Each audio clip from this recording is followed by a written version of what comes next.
Today we've got a great malicious compliance story where somebody pays hundreds of dollars to eat scraps. We'll get into that in a bit, but first, subtitles aren't necessary. We need subtitles anyway. This story goes back many years to when I was doing my AS levels, one of which was in drama. I, female, was working in a group of 5, same age but mixed genders, so 3 males and 2 females. One of our assignments was to direct and shoot a 5 to 10 minute single location scene. And the script we wrote was about a man meeting his friends in a pub to tell them he was relocating to Saudi Arabia to work on an oil rig, only for his girlfriend to walk in and overhear this, at which point she goes crazy because he hadn't told her yet, before she admits that she was cheating on him with one of his friends in the pub, and she runs out. I know, it's an incredible plot. Anyway, one of the boys' fathers owned a local pub, so we had free reign to film whatever we wanted on location, as long as the pub wasn't too busy. Let's call the boy Matt. Matt had decided this made him project lead, which wasn't an issue. We got the filming and editing done pretty uneventfully, with Matt also playing the main character, with the other boys and I playing his friends. The other girl in the group played Matt's crazy girlfriend, with the publican, Matt's dad, and a couple of pub regulars acting as extras, wandering around in the pub, ordering drinks, the usual pub stuff. To be honest, I actually think the film came out reasonably well, terrible script notwithstanding. At some point whilst we were finishing up the assignment, Matt had the fantastic idea to include subtitles in the film. Whilst this was long before the days of what we now know as diversity and inclusion and clever caption generating software, it was a good idea, but would take ages to add subtitles to the film via what was essentially Windows Movie Maker with a few extra features. We had divided up the work evenly, but I was the one who had the job to edit everything together. I said this would add a lot of work to my share, which wasn't fair, and I didn't even think it was necessary. I even emailed our tutor asking if we needed to add subtitles, who simply replied with, "That takes hours. Your script will suffice. Subtitles won't be assessed." But no, Matt was insistent that we needed subtitles, and managed to convince 2 of the other students to back him up. I should also add that apart from asking his dad to film in the pub and acting as the main character, Matt had cleverly managed to avoid doing any of the actual work. He had said he was responsible for the script, but at some point we realized that he just offered the idea, and everybody else helped write the script whilst sat around a table. None of us really picked this up until very late into the project, by which point it was too late to do anything. So, malicious compliance time. I set about adding the subtitles as requested, but I regularly threw in some nonsensical subtitles just for the main character, played by Matt. Examples include, "Now you wanna make a big deal out of it all," being changed to, "Now you wanna make a big deal out of it all." "How come you didn't tell me about this?" became, "Her come D didn't tell me about this." And "Really reliable reservoir of oil" was subtitled as, "Rabble rabble rabble raw oil." I wasn't just trying to screw around with the project. Due to a combination of Matt's accent, his very fast speaking voice, and a slightly muffled microphone, upon watching the video back, the nonsense subtitles actually fit quite well, adding a little comedy to what was otherwise a pretty dry 8 minutes of film. Furthermore, as the subtitles weren't being assessed, I could have just written brains for everything, and it would have made no difference. When I finally finished editing everything, including the nonsense subtitles, I had 2 versions of the assignment, one proper submission with no subtitles, and one with subtitles. To make it obvious which one was our official submission, I added a title card to the non-subtitled version with our module number, students' names, and candidate numbers, whereas the subtitled version just went straight into the scene, as well as naming the submission file Group 6 Video Submission.avi. Whereas the subtitled version was output2.wmv or something. I burned both versions to a CD, yes, I'm that old, and brought them in the next day, which was assignment hand-in day. The group sat around a computer and watched the final playback of the subtitled assignment. To say that Matt was less than impressed was an understatement. He switched off the computer as soon as he realized what I'd done and stormed out of the room. However, we had no time to change the subtitles and ended up submitting both versions with our script and reports. We didn't have online submissions at the time, so we had to physically hand in everything to the tutor, all paper-based with a single CD containing both versions of the film.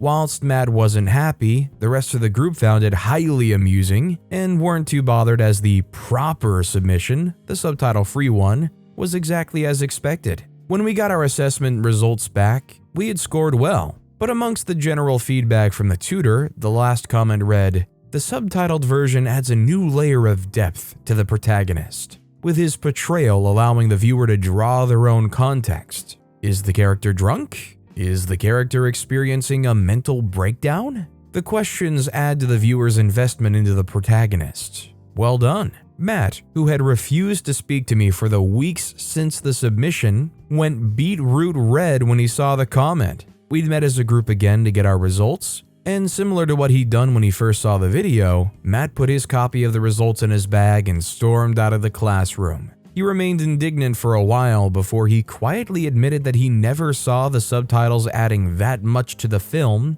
but was clearly wrong. At the end of my A-levels, I found out that our tutor also taught Matt in another subject that year, where he was similarly authoritative and didn't do much of the actual work. The tutor had seen straight through my nonsense subtitles, but found it funny enough to play along, in order to knock Matt down a peg. I was rather hoping that he would disregard the subtitled version of the film and just grade the normal one, but this worked out much better. Sadly, I never spoke to Matt again after that assignment, as that was the only class we shared together, and the next group assignment was with some other classmates. You gotta love when you do something for jokes and it just gets taken as an utterly artistic choice. This is like the equivalent of not really caring about a painting or a piece of art and just like splashing something there, and all of a sudden it becomes admired as this like artistic forethought. This next story is petty retail compliance. It's been about 5 years that I've worked at this gas station food mart, and the only other clerk who's worked here longer than I is an old man from the old country. We'll Americanize his name to Jacob. Jacob chooses to work the graveyard shift, and I was hired to work overnights 2 nights a week, so he could have some days off. My other 3 days I worked the mid-shift and would turn over the register to Jacob when he would come in at 10 p.m. In the beginning, Jacob and I would chat a bit before I would go, which meant mostly listening to Jacob complain about how he does so much and works so much harder than everyone else. I could understand that, since on the graveyard shift, there were fewer customers, so the night clerk had to do more cleanup and maintenance around the store. But I really think Jacob liked working alone, where he could be his own boss. About 2 years ago, the store got a new manager who happened to be a very pretty but smart young lady. She did a good job and treated everyone fairly, so if inventory came up short, she'd calmly explain to each person that we had to be more careful with our counts. Jacob didn't take to being managed by a woman very well, and when we got tips for better performance, he'd grumble about that a lot. He eventually went to the male owner and complained that he worked so hard that he shouldn't have to be treated like that. In compromise, the owner said that Jacob had to listen to the manager, but a few jobs would be moved to earlier shifts. Mine, which was how I got the enviable task of emptying 6 big cans of gas station garbage, so as an old man, he wouldn't have to work as hard. Jacob took to bragging that he knew everything about how the store was run because he talked to the owner, and the manager was tricky, but he knew what she was up to. With more stuff for me to do during the day, I'd sometimes not clock out right at 10 p.m., but a few minutes after, which at first, Jacob didn't seem to care about. Then, about 9 months ago, Jacob contracted COVID and was out for almost 3 months. Well, first he said that he had an eye injury, and then he said he'd had a stroke, and lastly he said that he had had COVID. In the time period that Jacob had been gone, the store had also had an equipment upgrade,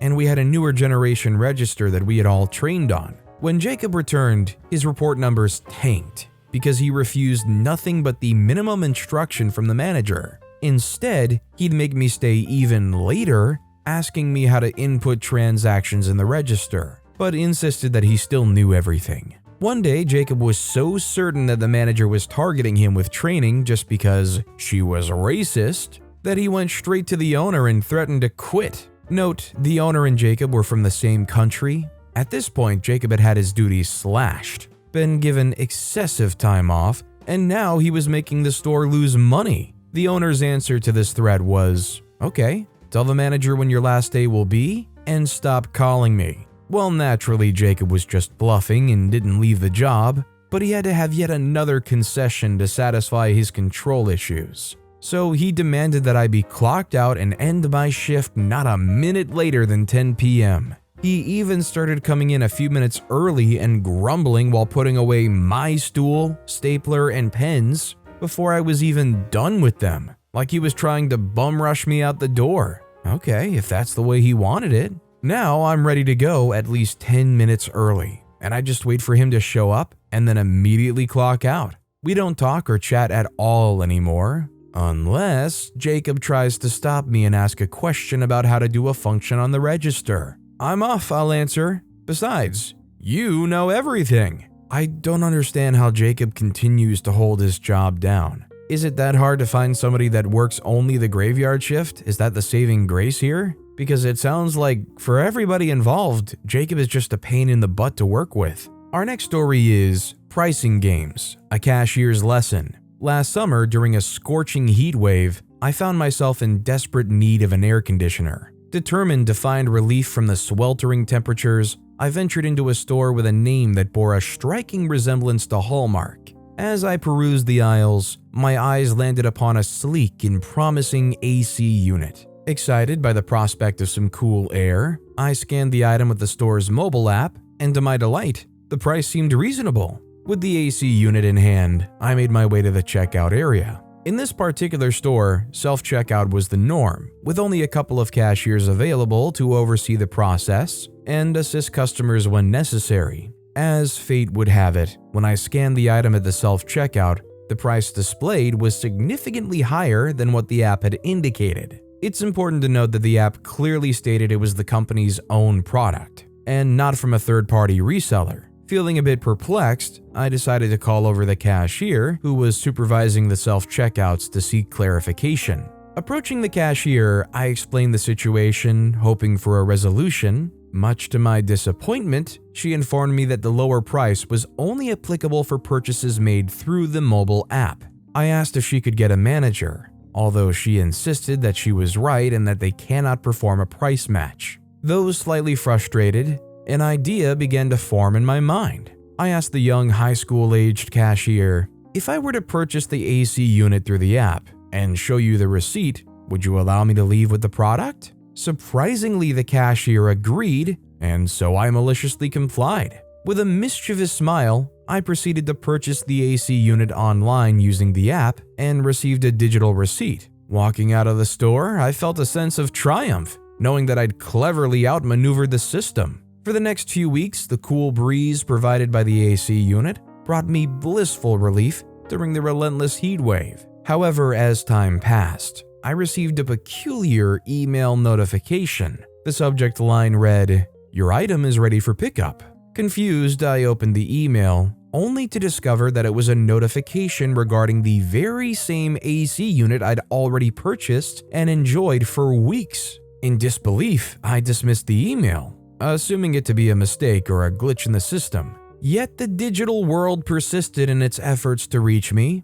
Another week went by and I received yet another email, but this time it was different. The subject line stated, "Refund issued for your purchase." Curiosity piqued. I opened the email and read the contents, which explained that the refund had been issued due to my failure to pick up the item. It dawned on me that the store's online and physical inventory systems had not synchronized properly, leading to this chilling turn of events. Chilling turn of events, huh? If you asked me, I would say an amazing turn of events. Getting a free little AC unit? OP1 multiple times over. This next story is, the doctor I worked for paid hundreds of dollars to eat dinner leftovers. I worked for an orthopedic surgeon who constantly ate people's lunches and would leave $10 on the fridge. He really loved leftover home-cooked meals. "I don't get lunches off, I have to work to keep paying your salary. You can go buy another lunch," he would say. I hated him so much, but I got paid a lot.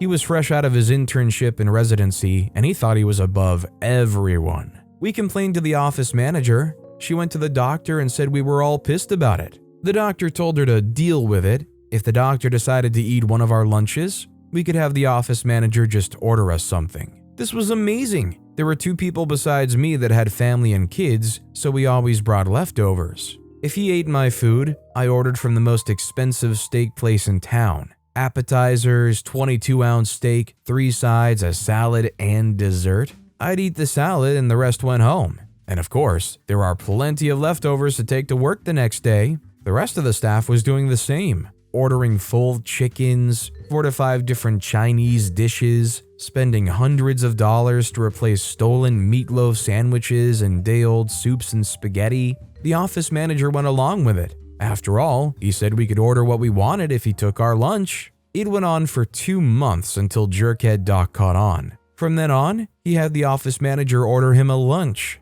I did miss trading off a cold pork chop and Spanish rice for prime rib and all the fixings. Honestly, sounds like a pretty fair system. I mean, hey, you bring me your old, cold dinner leftovers, and I'll provide you with a nice steak dinner. Shoot, deal. But with that being said, that's all the time we have for today. Now, if you want to hear another awesome malicious compliance story, check out that video on the left. Or if you missed my latest video, check out that video on the right. That said, I'll see you all next time with some more stories.